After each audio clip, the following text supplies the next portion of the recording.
그런데 오늘 이 2장에 나오는 이 사건의 핵심 가운데 하나는 이 포도주가 떨어졌다는 거죠. 잔치집에 포도주가 떨어진지라 이 잔치집이 파장에 이르게 된 잔치집이 갑자기 초상집이 될 것 같은 그런 분위기로 바뀌었습니다. 이 잔치집의 핵심 중에 하나가 포도주인데 이 포도주가 떨어진 거죠. 이건 상당히 심각한 상황인 것입니다. 그리고 또 하나 그 포도주가 떨어진 것과 함께 이 2장에서 살펴볼 대목 중에 하나는 그 돌 항아리 6이 놓였는지라 이게 있죠. 돌 항아리 6이 놓였는지라 6은 여러분 7에 하나 부족한 상태, 부족함을 상징하는 것이 6개 놓였다라고 하는 것입니다. 이 상징적인 것이죠. 그래서 예수님의 이 출현은 어떻게 보면 그 시대의 유대 종교의 유효기간이 끝난 상황, 더 이상 종교의 어떤 역할이 사람들에게 영향을 줄 수 없는 그때가 된 것이죠. 그래서 유대 종교가 낡아 있는 모든 제도나 그 시대에 어떤 종교가 줄 수 있는 것들이 없이 제도적 또 전통적인 그런 모습으로 갇혀 있는 유대교, 바닥을 끓는 포도주가 떨어진지라 고갈된 상태를 말하는 것입니다. 어떻게 보면 겉으로 보면 다 돌아가는 것 같지만 안으로는 헛도는 모든 것이 변했는데 당시 유대 종교 지도자들은 그 변화를 감지하지 못한 그런 상태의 모습을 보여줍니다. 그래서 2장을 보면 2장에 그 가나의 혼인 잔치집의 얘기가 끝나고 난 다음에 무슨 사건이 나오는가 하면 성전 예수님이 청결하는 작업이 나와요. 수전절이라고도 얘기하죠. 이것을 어떻게 보면 성전을 청결하는 작업이 아니고 예수님이 이 성전을 내가 사흘 만에 다시 일으키리라 이제 이 말씀을 하십니다. 그러니까 그 말은 성전이 더 이상 필요 없다.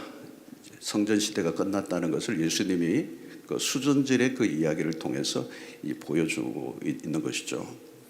더 이상 성전의 가치가 없는 새로운 시대가 왔다는 것입니다. 그게 이제 포도주가 떨어진 상태가 바로 그 당시 유대 종교의 모습을 알려주는 것이고, 또 결례를 따라 두세 통 드는 돌항아리 6 자체도 그 당시에 어떤 종교로는 아무것도 할 수 없는 그런 효용 가치가 떨어진 상태를 얘기하는 것입니다.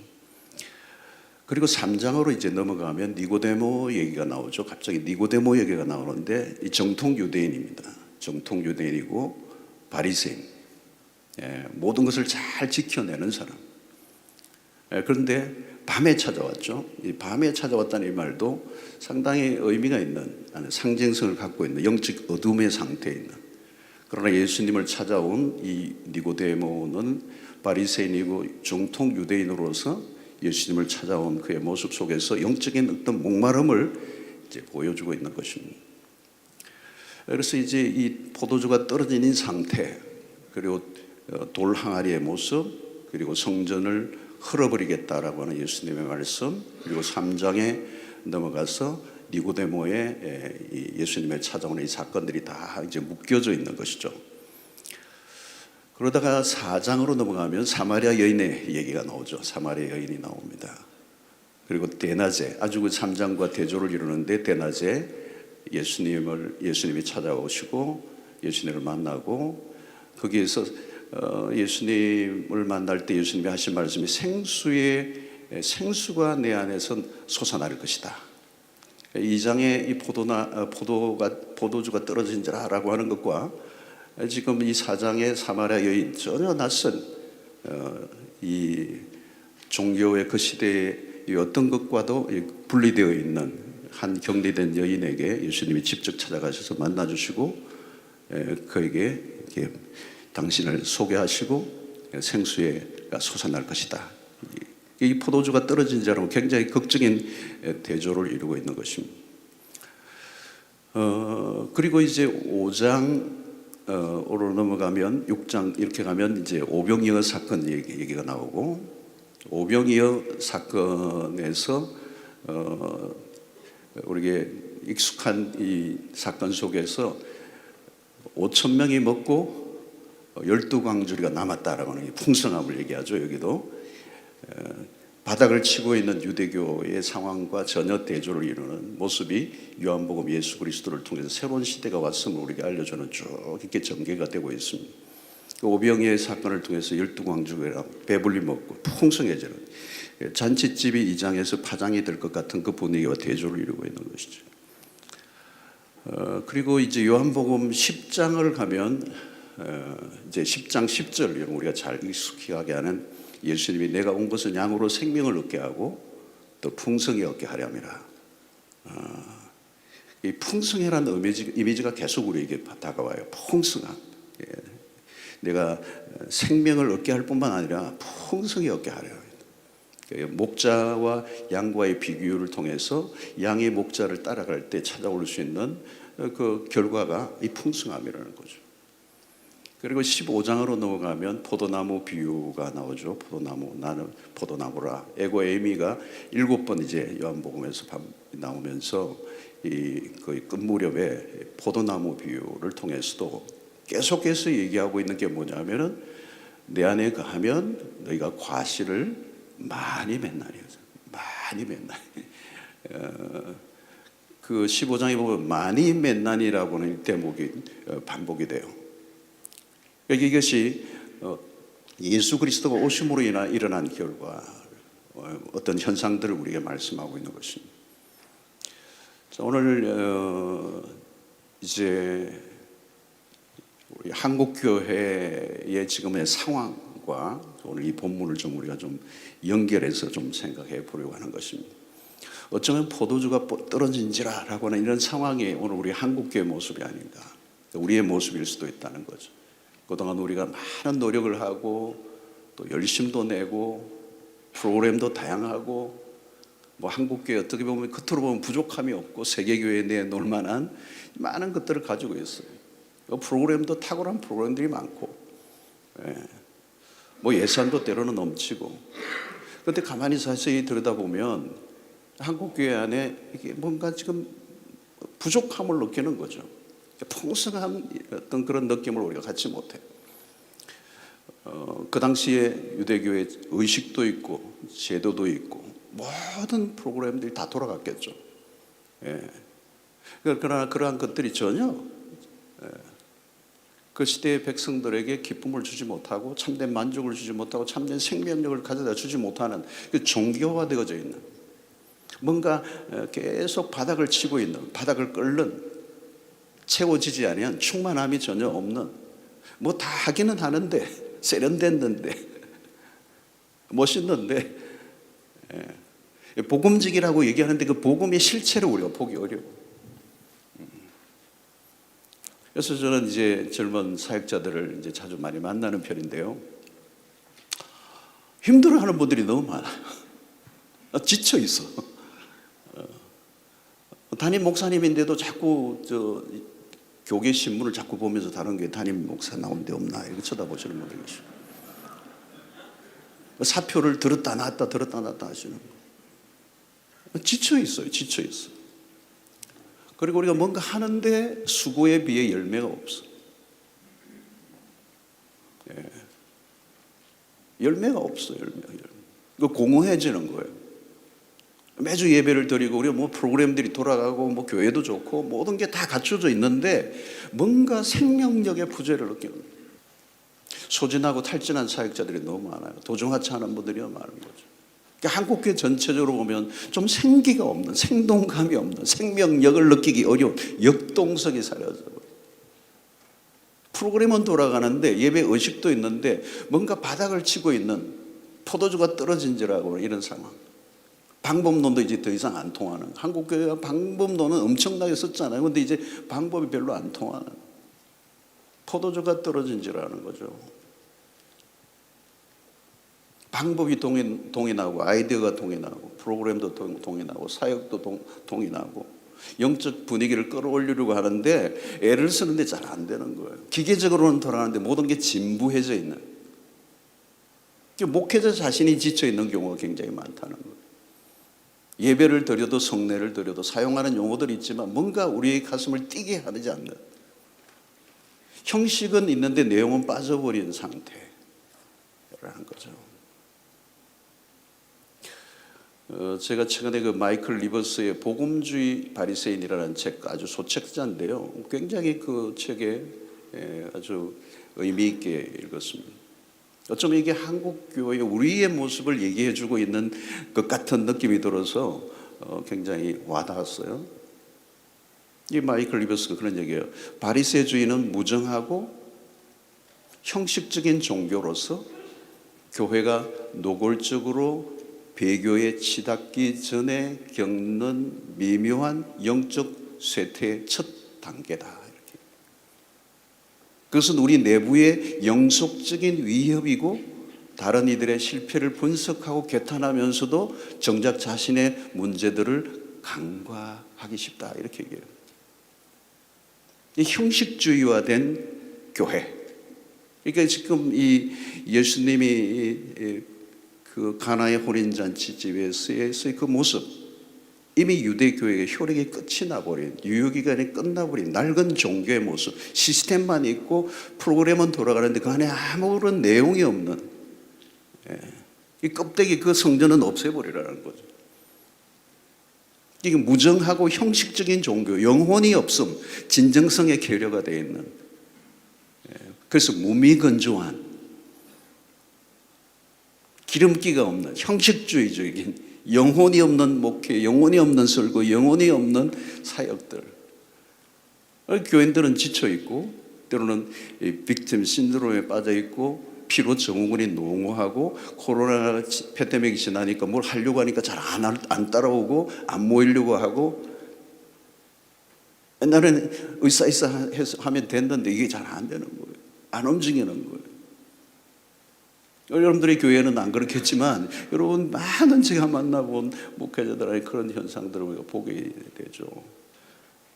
자, 예수님이 오셔서 그 포도주를 물을 아구까지 채우라 하시고 아구까지 채우매 그 물을 갖다 주었더니 물이 포도주 되는 역사였어요. 아구까지 완전히 채우는 충만한 상태, 이 잔치집을 회복시키는 역사가 일어나는 거죠.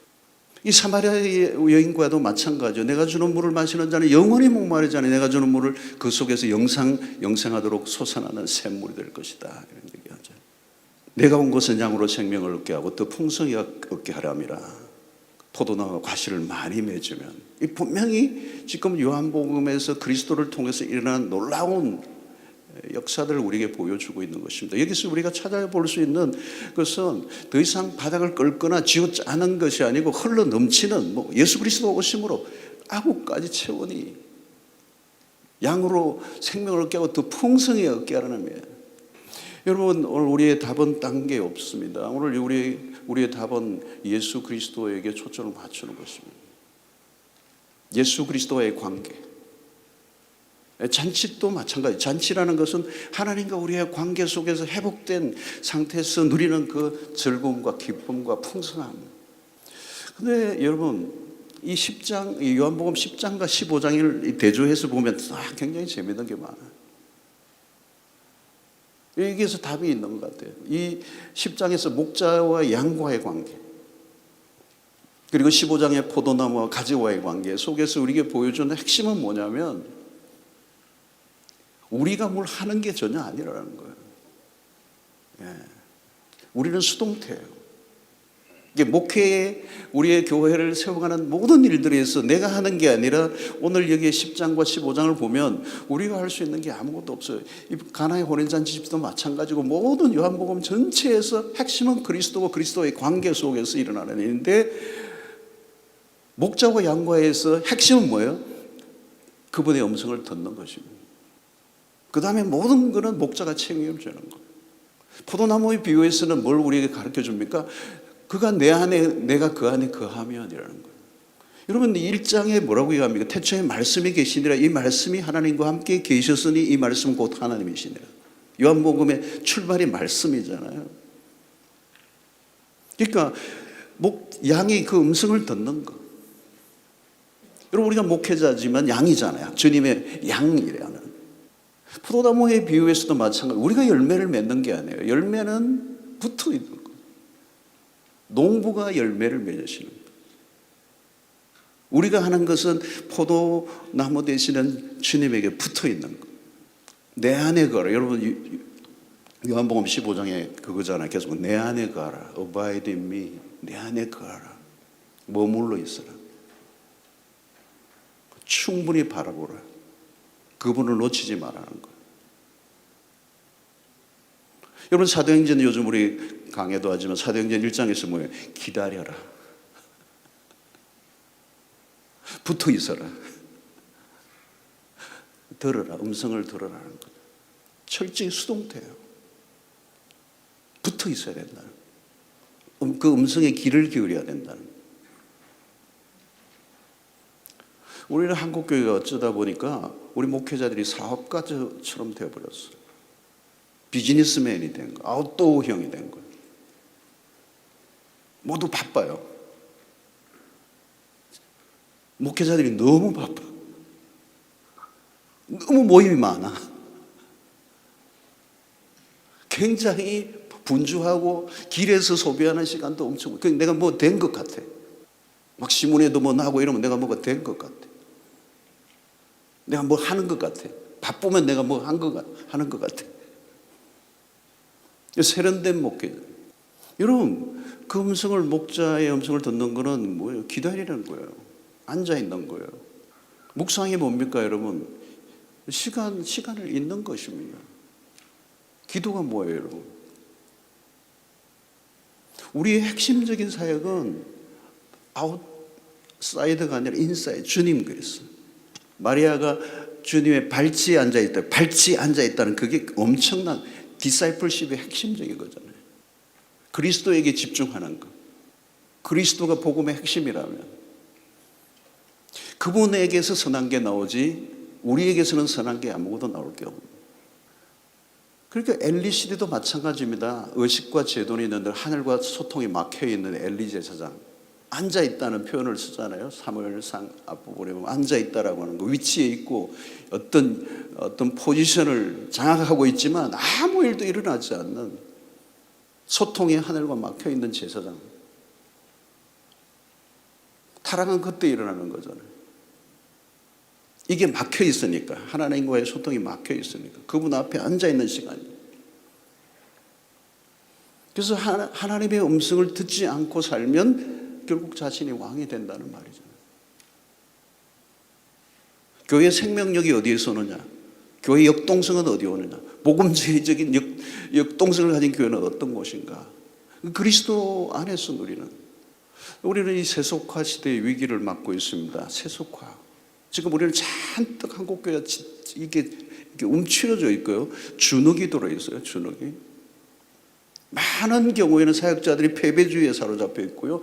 우리 한국교회를 이렇게 평가하는 많은 통계치에 우리가 완전히 지금 주눅이 들어있어요. 사실 어떻게 보면 기로에 서 있는 거죠. 한국교회가. 이게 더 무서운 것은 우리 안에 있는 무기력증들. 마치 그 돌 항아리가 둥그러니 놓여 있는 그 의식을 위해서 사용되어지는 그 결례를 따라 드는 돌 항아리, 무기력하게 앉아 있는 거예요. 안 된다는 절망감이 가득한 거예요. 여러분, 우리가 종교 신뢰도를 우리가 조사를 했잖아요, 여러분. 개신교의 낮은 이 점수 27%던가 4%던가. 그런데 한국 개신교를 지적하면서 세상의 교회를 보는 세 가지 지적. 첫 번째는 배타적이다. 두 번째는 이기적이다. 세 번째는 물질적이다.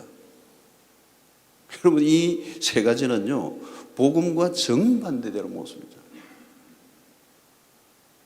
복음을 말해왔지만 실상은 복음과 전혀 다른 모습. 여러분, 로잔의 복음 운동이 이렇게 운동성을 가지고 있는 거죠.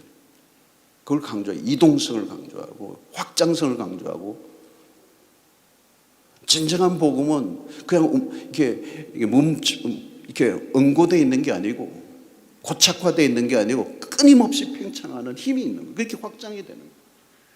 예루살렘과 온 유대와 사마리아 땅끝까지 가는 뻗어나가는 이 확장성. 사도행전에서 얘기하는 것처럼 정말 바람처럼 불처럼 그냥 거세게 몰아치는 그게 생명력이잖아요. 세상적인 파워가 아니라 세속적인 어떤 힘에 의해서가 아니고 생명 그 자체가 가지고 있는 꽉 찬 생명. 그 요한복음에서 계속 얘기하는 게 생명이고 그 생명은 그냥 생명이 아니고 충만한 생명이고 퍼져나가는 생명이고 살려내는 움직이는 역동적인 다이나믹한 그것이 한 개인에게 미치면 그 한 개인의 인생을 한 공동체를 한 민족을 흔들어 놓는 그것을 복음의 역동성을 생명력을 우리가 먼저 경험하는 것. 자, 그 경험하는 것을 가장 중요한 것은 무엇입니까, 여러분? 끊임없이 그 복음이 강력하게 우리에게 생수처럼 흘러 우리 안에 있는 그 낡은 전통이나 과거의 구습들을 걷어내는 에너지가 있어야 되는데 한국 교회 안에 변화를 할 수 없는. 그래서 오늘 요한복음 10장과 15장에서 좀 결론을 이 가나의 혼인잔치집의 얘기를 10장과 15장에서 결론으로 좀 가져가면 우리의 시선을 그리스도에게 초점을 맞추고 그분의 음성을 듣는 말씀이 육신이 되어 우리 가운데 거하신 목자 되신 우리 주님의 그 음성에 귀를 기울이는 여러분 세례 요한의 영성이 그거잖아요. 여러분 광야에 하나님의 음성을 들으러 간 거잖아요. 그때 사람들이 광야로 모이기 시작한 거예요. 아무것도 없는데 그 광야에 하늘의 그 일곱수 생수와 같은 물을 기다리는 백성들 그 광야로 쫓아간 거죠. 여러분 우리가 어떤 말씀에 순종하기 이전에 여러분 왜 우리가 하나님의 말씀에 순종하기 어려운가 하면 진짜 하나님의 음성을 듣지 않았겠다. 정말 하나님의 음성을 듣고 그 들은 말씀을 우리가 선포한다면 또 그 말씀대로 우리가 산다면 우리의 삶은 달라질 거예요. 목회자 자신 안에 영적인 그런 변화가 일어나야 하는데 그것은 우리에게서 나오는 것이 우리의 노력으로 열심으로 되는 것이 아니고 그분으로부터 말미암는 것이기 때문에 우리가 승부를 걸어야 하는 것은 결국은 그분 앞에 내 안에 거하라는 거예요. 내 음성에 귀를 기울이라는 거예요. 양이 그 음성을 듣고라는 거예요. 듣고 목자의 음성을 안다라는 표현을 쓰는 거거든요. 그 포도나무 대신 그리스도에게 붙어있는 거, 붙어있는. 그때 그 주님으로부터 흘러오는 그 생명력을 내가 경험하게 될 때 그것이 우리로 하여금 살아내게 하고 사역하게 하고 열매를 우리 안에서 맺으시는 그런 역사를 우리가 경험하게 되는 것입니다.